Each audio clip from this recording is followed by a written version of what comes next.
I'm scared, what ifs, but I blocked all that out. And I just said, you know what, I'm going to trust and God, please have my back, in my personal prayer life, please have my back and help.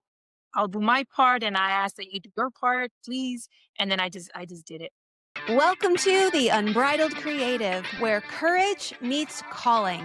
If you've ever felt that tug in your heart, that whisper that says there's more, but you're stuck in fear, burnout, or maybe just a version of success that doesn't feel like freedom, then this podcast is for you. And we're here to inspire, equip, and empower you to build your business with faith, not fear, and to remind you that your calling is worth chasing. So, let's do this. This episode of the Unbridled Creative podcast is brought to you by our friends at L-Card Pro. Not only is it the smartest digital business card for thousands of enterprise users, but it now comes with built-in lead capture technology. Whether you're at a trade show, conference, or simply sharing your L-Card link, you'll know who's interested, even when they don't fill out a form. Turn anonymous interactions into real connections at lcardapp.com. Welcome, Christina. We're so happy to have you on the podcast today. Hi, Christina. Thank you for having me. Appreciate it. So, y'all, I've had the pleasure of working with Christina now for a very long time and seeing her journey from the front row. And I can tell you this girl has an amazing story that I know you're all going to benefit from hearing today. Christina, for our listeners, will you start by telling us about where you are right now in your business, a little bit about your business, what you do and who you serve? So right now we're an employment agency. So we mainly service hospitality industry, but right now that's our main focus, but we do a little bit of everything, right? So I've been in this industry about 20 years and I've had my own business for 11 years now. So it really has been a very interesting ride, very interesting. When I started this, I'm not the same person that I am now. So it really, truly has been. Yeah. Take us back to when you first noticed that you had an entrepreneurial spirit. Like, were you a child? Were you a teen? Were you a young adult? What was going on? So I was a child, remember, and I have shared this when I do share my testimony in other platforms where I was about 8 or 9 and I had a bunch of siblings, right? My mom was a single mom and she had a big old station wagon back in the 80s. And then the back seat was turned the opposite way. So I was sitting back there, had older brothers, so they're like the little sister sits in the back. And I remember I'm sitting there kind of looking around. We were in San Antonio. We lived in South Texas. And I saw a sign, a business sign. I didn't know it was, I didn't, my little 8-year-old brain didn't really, I just saw the sign. And in my mind, I remember thinking, when I'm an adult, I'm going to have my own business. That was like my thing. I didn't know what that meant or what, but I just had that real quick thought. And then it's a blur after that, right? So since I was a little girl, it's what I wanted to do. I just didn't know what yet. I wasn't there yet. Right. What a great story. So, yeah, people probably wonder, am I born to be an entrepreneur? Do I become an entrepreneur? You were born to be an entrepreneur. You knew from a very young age that you wanted to. What do you think it was? How did you define being a business owner? What did you think that looked like? Like, what would life be like if you owned your own business? I think at that time, it's because I saw my mom as a single mom do all different kinds of little odd jobs here and there to make ends meet. And in my mind, I didn't know the word entrepreneur. I just knew that I wanted to do that. I wanted to try various things so that way I can get ahead the way my mom did it. So it had a lot to do with that. What I was seeing. So tell us, I know that Path Personnel used to be Siller.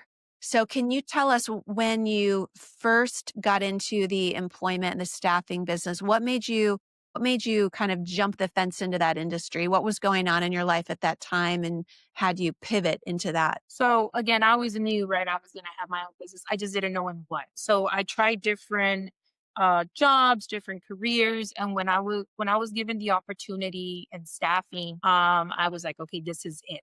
This is what I like. And so I was able to work my way up from desk coordinator all the way to sales manager, VP of sales. And since I worked all the positions, I'm like, okay, I'm ready. I'm ready to do this on my own. I have the skill, the knowledge, I thought. So I did it. I was able to just jump in and do it with the business partner at the time. And I didn't know as much as I thought I did. It's one thing working, being the employee is another thing being the employer, right? So I just jumped in the deep end without a life vest or knowing how to swim pretty much.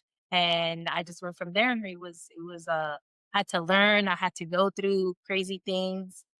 The business partner didn't work out. So it just like it started there. It's that new journey I started on entrepreneurship. I'm That was the curious, beginning. Christina, what did you feel like at that moment that we always call jump the fence? You've been going, in the corporate world working. What did it feel like when you were ready? Were you scared, but did it anyway? Yes, I was super scared, extremely, and I just like took that leap. I'm like, okay, I'm super scared of the unknown, of how am I going to get paid, and I get like all those questions, and I'm like, you know what? I'm just going to ignore all the noise, and I'm just going to go for it because if not, I'm never going to do it.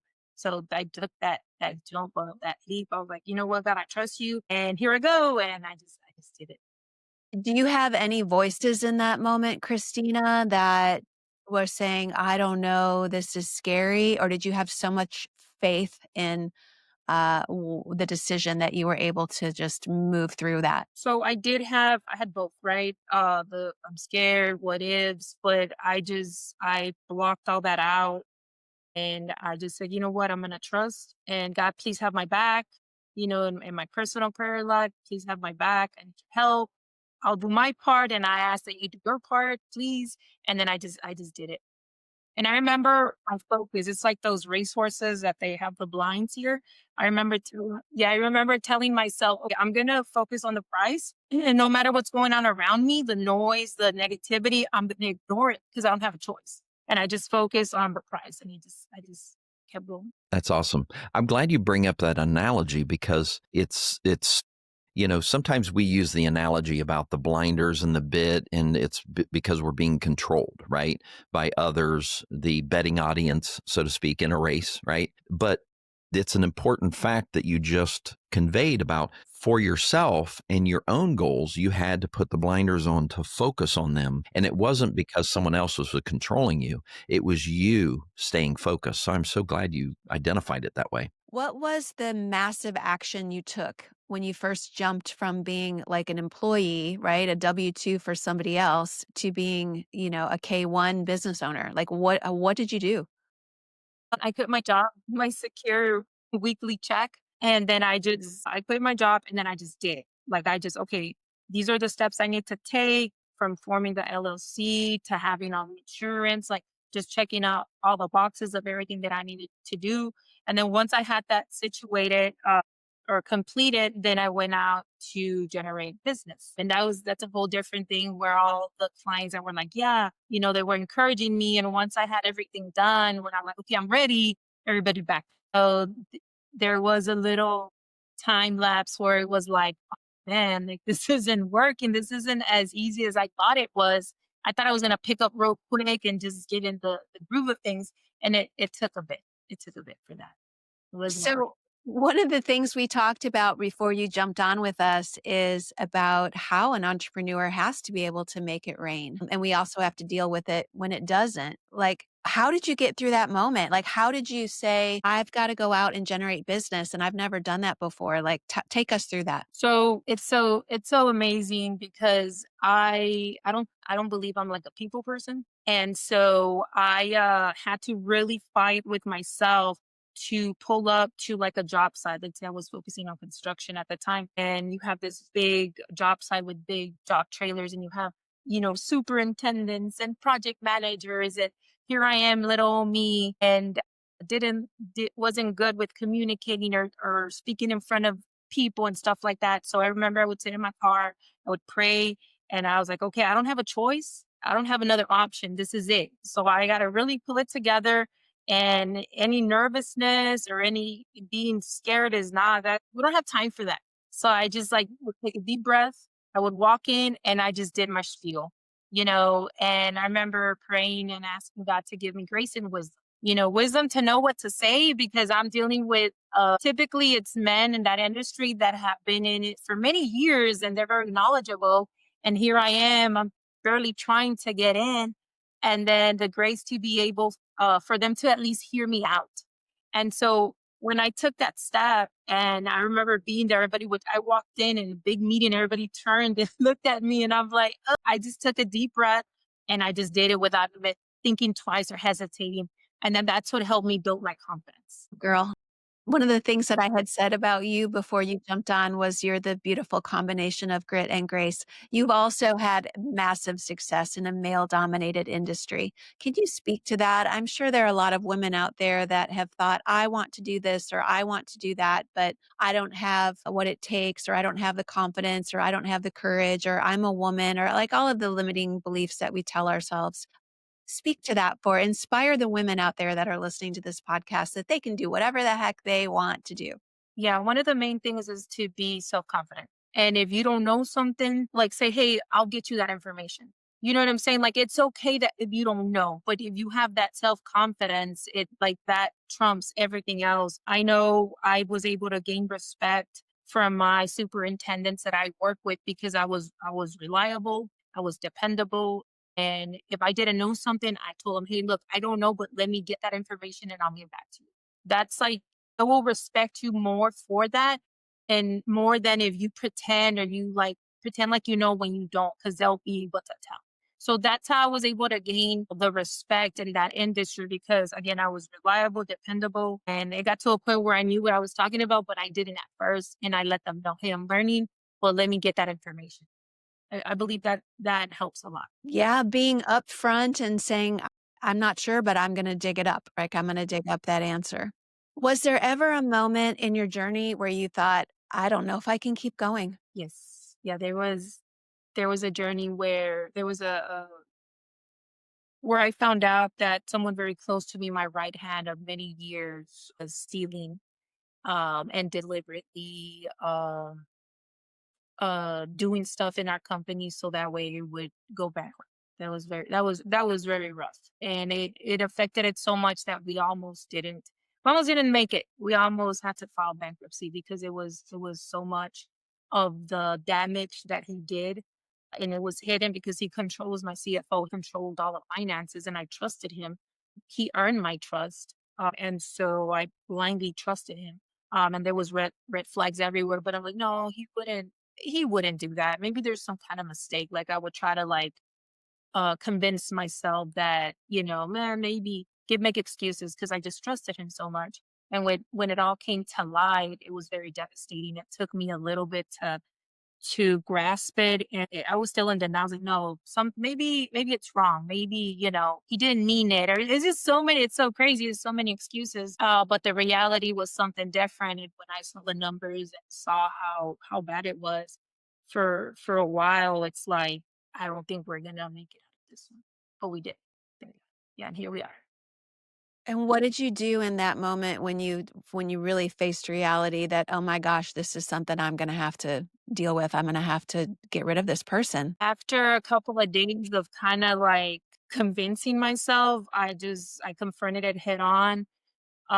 He just disappeared. He didn't confront me. He just left, like they say, in the middle of the night, just left his stuff there and took off. So I haven't spoken to him since, but I've seen all the damage that he's done. And so I had to remove my focus of feeling sad. And I went through all the emotions of sad, all that stuff. And then I had to be like, okay, I need to focus my attention in fixing this mess and getting us out of this mess. Can I can't lose my focus and focus on like revenge or like sadness or anger because that's taken away from me. I need to focus on business and I need to get it back on track. So it did take us about a year where it was like every week was like, are we going to make it? Are we going to make it? Bills started piling up. People started calling us. The good thing is we've had really good relationships with all of our vendors. And so they were very understanding, but still it was very stressful that every week, to get those big old bills. And we're talking about big bills, not, 100 couple $100. And so I had to keep my faith real strong. I have a very good inner circle, my mentor, my husband that really encouraged me. I'm not gonna lie, there was nights where there was a lot of crying and praying and, you know, hopelessness. And then I had to brush myself off. I'm like, okay, this isn't doing me no good and my team no good. The breakthrough came. This episode is sponsored by our friends at Elcard Pro, the smartest digital business card now built with lead capture technology. Ever share a card, QR code, or link and wonder what happened after? With Elcard, you actually know who's interested, even if they never fill out a form. Whether you're at a trade show, conference, or networking event, turn those quick encounters into real connections. Learn more at elcardapp.com. And it just started, it wasn't as fast as I wanted it, but the breakthrough came and it slowly started going up.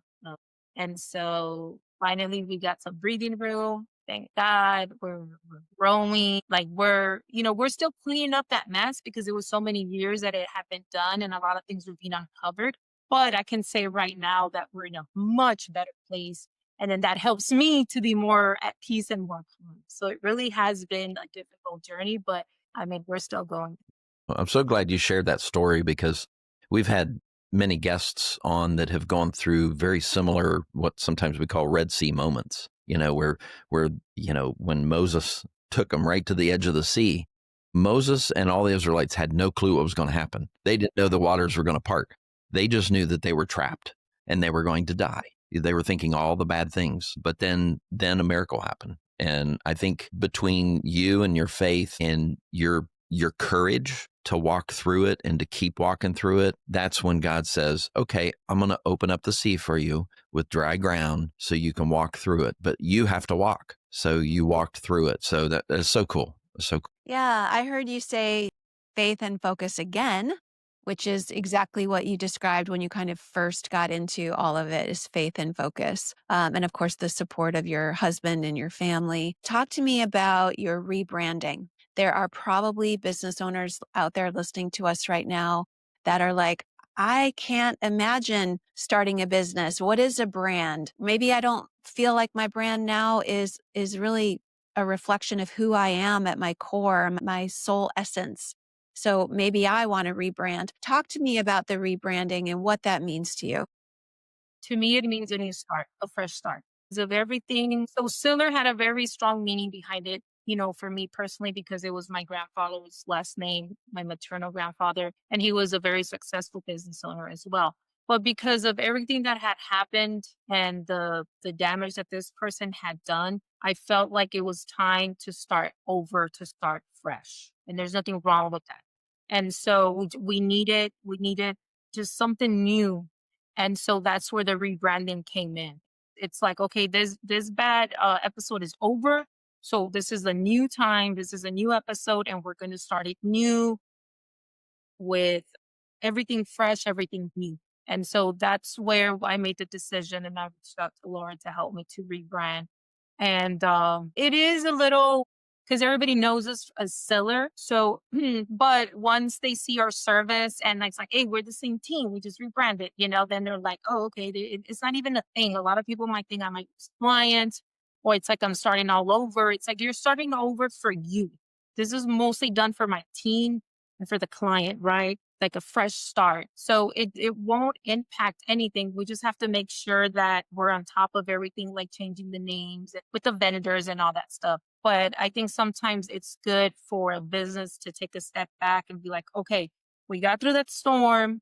It's a new day. So let's rebrand and let's start fresh. Let's dust ourselves off and let's just start fresh. So that's what was behind the rebrand. That's right. And as your marketing consultant, I had the pleasure and honor of leading you through that process. And one of the things that we started with was a brand message guide where we got clarity around who is your ideal client and how do you serve them and how do we speak to them in a way that attracts more people like that, right? You and I had a lot of conversations about who you want to do business with and who you don't want to do business with. And I think that we as entrepreneurs, we grow to a point, maybe when we first start, we take any client we can get.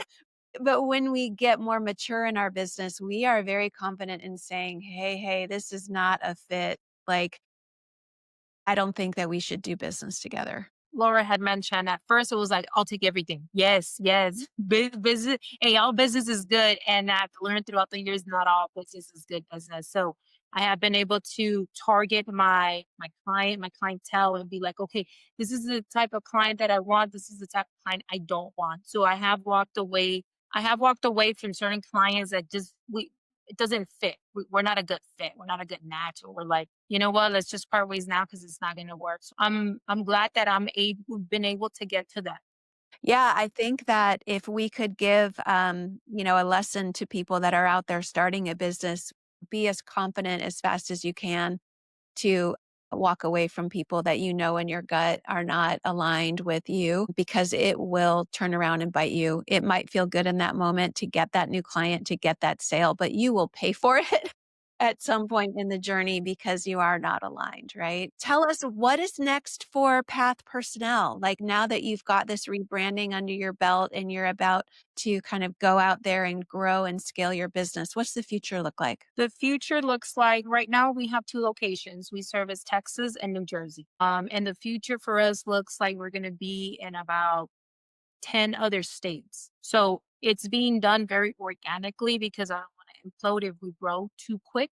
And so we're doing it gradually. Again, as a someone looking from the outside looking in, you would say, nah, do it real quick, it makes sense. But no, like as a business owner, I'm like, no, we can't sustain so much business so quick. We got to slowly, gradually be getting it and being able to take care of it, right? Because one thing is getting the contracts, it's another whole different thing is to take care of it. That's like the longer term, right?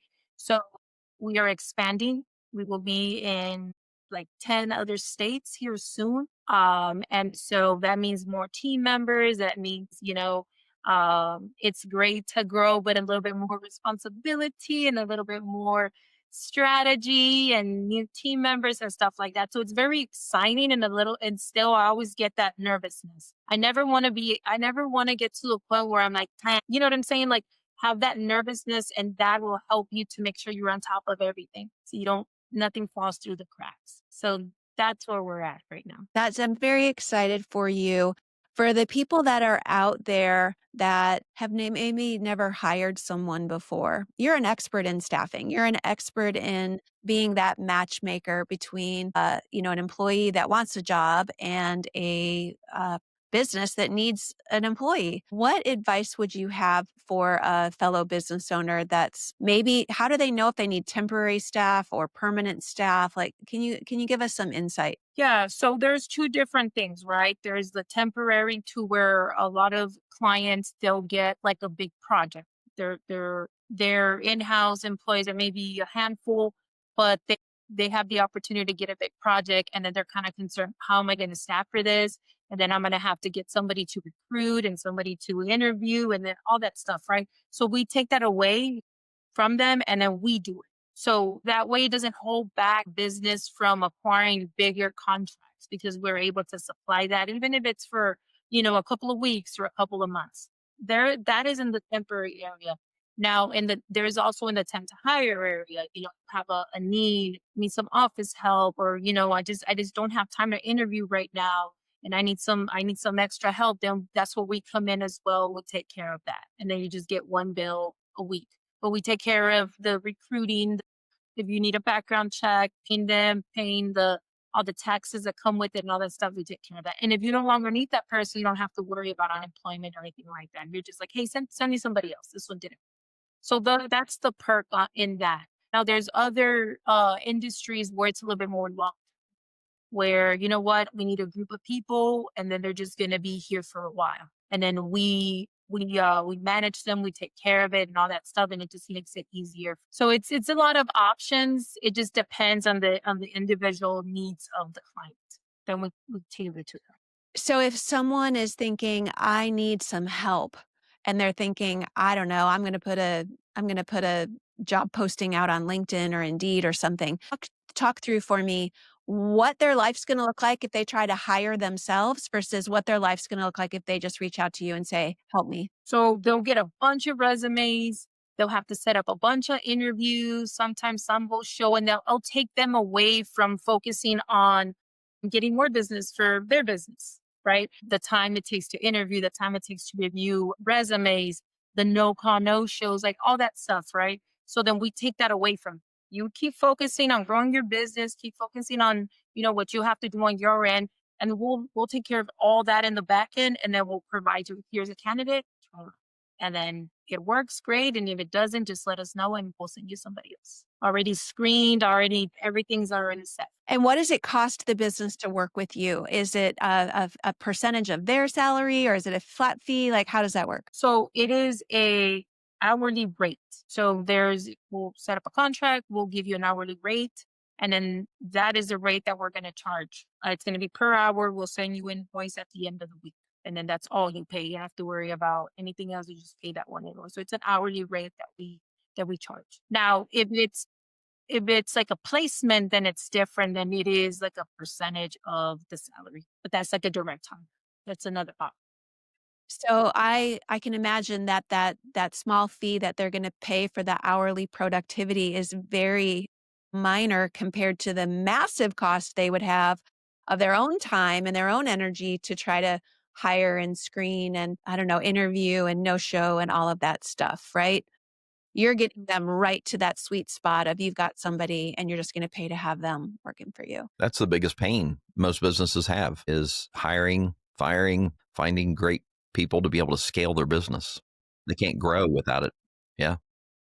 Well, like I said, I've had the pleasure of knowing Christina, and she's exceptional at what she does. Christina, if there's somebody listening right now that's thinking, well, I'd sure love to quit my corporate job and open a business that I'm passionate about, like what advice would you give them if they're feeling that call toward entrepreneurship, but they're also scared to take the leap? I would advise them to do it, right? But to make sure you have a plan, create a business proposal, make sure you have a plan. And once you got all that said, just take the leap of faith. A lot of people are like, well, I'll wait until the time is right, or I'll wait until this. And it's like, there's never going to be a right time. Like this is life. This is reality. Something's always going to come up, right? But it's just, I understand there's fear, there's man, but my bills, but if it's something that you love and you're passionate about, that's all you need, because that love and that passion is gonna motivate you to get it done. Let's just take that leap of just do it and ignore all the noise, because there's always gonna be noise. It's never gonna end. I love that. Well, I think that that's a great moment to end our conversation with you, Christina. Thank you for being on our podcast today. I know that this conversation is going to bless a lot of people. Thank you for the invite. Thank you so much for allowing me to share my testimony as well. I appreciate y'all. Yeah. Blessings to you and your business. Thank you. Thanks for being here. Now it's time for the Break Free Blueprint. 3 key takeaways you can carry into your week to help you live a life unbridled. Thanks again to our sponsor, Elcard Pro, helping professionals everywhere turn introductions into real connections. Discover the only digital business card with built-in lead capture at elcardapp.com. Wow, Trent, was that not a great conversation with Christina? That was awesome. It's so encouraging to me to, we do the show to be encouraging to other people, give them hope, but it reminds us every day. Every time we do a podcast, it reminds me. So I'm glad I'm doing it even for myself. Yeah, we do learn so much from our podcast guests. And of course, what we're listening for as hosts of this podcast is, what's the mindset that this person has? What's the massive action that they took to realize their dreams and live life on their own terms? And how did faith play a role in the process, right? So the first big takeaway that I had from what Christina said was that I love the alliteration. I'm a big alliteration girl. Is faith and focus beats fear every time, right? I think Christina's story is a master class on courage and how courage fits into entrepreneurship. From leaving the comfort of a steady paycheck to walking blindly into job sites with zero confidence. She said a prayer and she pressed forward with grit and focus. And, I think she said it best. She had to block out the noise, put those blinders on so she could have her focus, trust God, and go for it. So I think her journey reminds us all that fear is part of the process, kind of like we talked about my son going to kindergarten. I'm a little scared, but I'm also really excited. Is that she walked forward with faith in the process or fear in the process, but with faith and focus, that's how she moved through it. Yeah. Because really, if you think about it, for her walking, I'm just envisioning her walking into a room with a bunch of men contractors at a company, and she's walking in saying, "Hey, I can help you." And them looking at her like, "So who are you? Who do you think you are?" You know? And I'm thinking, wow, that's brave. That's more brave than I could be in that moment. And I'm not female walking into a male dominant industry. So that's huge. And that takes grit. She said at no time did she say she was fully qualified. I love when she gave the analogy of the blinders because that was so important. I'm glad she said that because that's something that sometimes when you use an analogy for one purpose, you think that it doesn't apply in an opposite way for another purpose. The blinders, because I'm always talking about, as I've been writing the book about blinders, having blinders on and making sure that we're not paying attention to people as we jump the fence. But we don't realize that sometimes we need to keep those blinders on for a different reason, a different purpose when we have jumped the fence and then we're in the land of the unknown in the wilderness and we don't know what to do. That's why we've got to run with the herd. And I think it was such an important point that she made in that regard to stay focused, not listen to the noise. Well, focus was definitely a really important part of her story. Also, grit and grace. That my second big takeaway from what she said was she had to have grit and grace to carry her through that fire of the betrayal of the person that had worked for her for years that had betrayed her.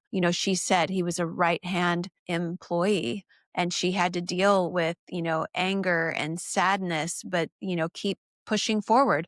She had to rebuild from the ashes of all of that. She faced potential bankruptcy, but she chose to focus on solutions instead of revenge and to turn her pain into purpose, right? So her story about rebranding from Siller Services to Path Personnel is what she needed to kind of reignite her own passion for her business and to show resilience and self-leadership, which is really what you have to have when you go through something like that and you're focused on the long-term goal of building something with longevity and something that really matters. So I was blown away by her mindset. Honestly, she was very smart to come to you and get that guidance when she hired you to help her with the rebranding because it takes that outside perspective when you are so dug into one aspect and one direction that you've done for a while, and then when she was betrayed and losing what she had built,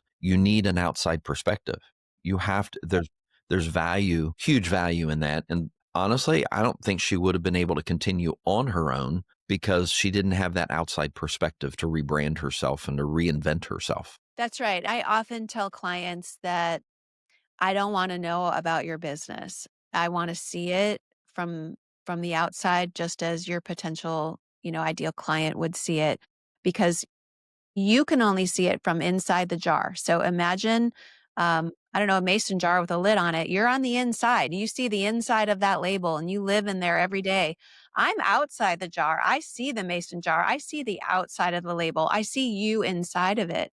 And that's where working with an outside marketing consultant can be really valuable because we're bringing a perspective that you just do not have as the business owner inside the jar, right? And I know we say this not to market you or market ourselves, because really the reason why we do this is to make sure that people are reminded of what's essential and what's needed, and and you have to find others that you relate with, that you're heard. We give that example a lot, and I think the third point that we really gathered was not needing permission to start over or to walk away. What a huge thing that she's done in her life. I love the point that she didn't seek revenge. She instead reinvented herself. To our words, I guess, but instead of revenge, reinvent. And even the Bible talks about don't seek revenge because God will take care of that. 7 times over. We don't judge. We don't punish. God's going to take care of those things. We need to move on and do what's right. Right. Well, and I think the big takeaway is that setbacks are going to happen. They're inevitable. There are going to be things that get in between you and your dreams, but it's how you respond to them that matters. And it's one of the reasons why we have created this podcast, so that you can feel that there are kindred spirits out there running free in the field with you. And we're focused on believing bigger and taking massive action and having our faith lead our way so that we can persevere when it gets hard. Yeah, because God's got a plan for each one of our lives. And it's a matter of us prayerfully understanding what God's plan is, because, I've said this many times before, that we often give him our plans and say, God, please bless this. And he shakes it off and he says, I don't want your plans. I want your heart. So when we give him our heart and we build our faith muscles along the way, and great things happen, even in the midst of those Red Sea moments, God's got a greater plan and he wants to do miracles in our lives, but we have to allow that to happen. And if we don't go through those dark moments, those Red Sea moments, then there's nothing going to be on the other side. If we avoid those difficult things, there's no blessings for us on the other side of it. So that, I think, is a huge lesson. And to have interviewed somebody who's done that and walked through it, had faith because of it, and now she, I just envision her continuing to pray before she walks into a room, an intimidating room. And the key for me is to remind me to always pray for the people that I'm meeting with, for the businesses I'm meeting with, and their success. Not my success, not what I want from it, but for their success. What will come to me is exactly what I deserve. So I definitely want to be in prayerful consideration for others, as Christina has been. So that's pretty cool. That's right. I think that her story and her evolution of her business gives our listeners and us as hosts the confidence to trust our instincts, to be courageous enough to refine our vision as our business evolves, to follow our faith, as you said, and to build a business that aligns with our soul's essence that fits us, right? Well, thanks to everyone for joining us for this podcast today, and we will see you next time. Good to have you again. See ya. Thanks for joining us on the Unbridled Creative, where we believe your story matters, your voice has power, and your dreams were planted on purpose. And if something sparked in you today, don't let it fade. Take a step, trust the nudge, build the thing. And if this episode encouraged you, we'd be so grateful if you'd help us spread the message. And if you haven't already, hit subscribe so you never miss an episode. Share it with a friend who's ready to build with heart, not hype. And leave us a review. It helps more bold believers find their way here. Wherever you are in your journey, we hope this show helps spark your hope, fuel your fire, and strengthen your faith in what's possible. We're cheering you on, praying for you, and showing up every week to help you keep going. So, be bold, break free, and live unbridled.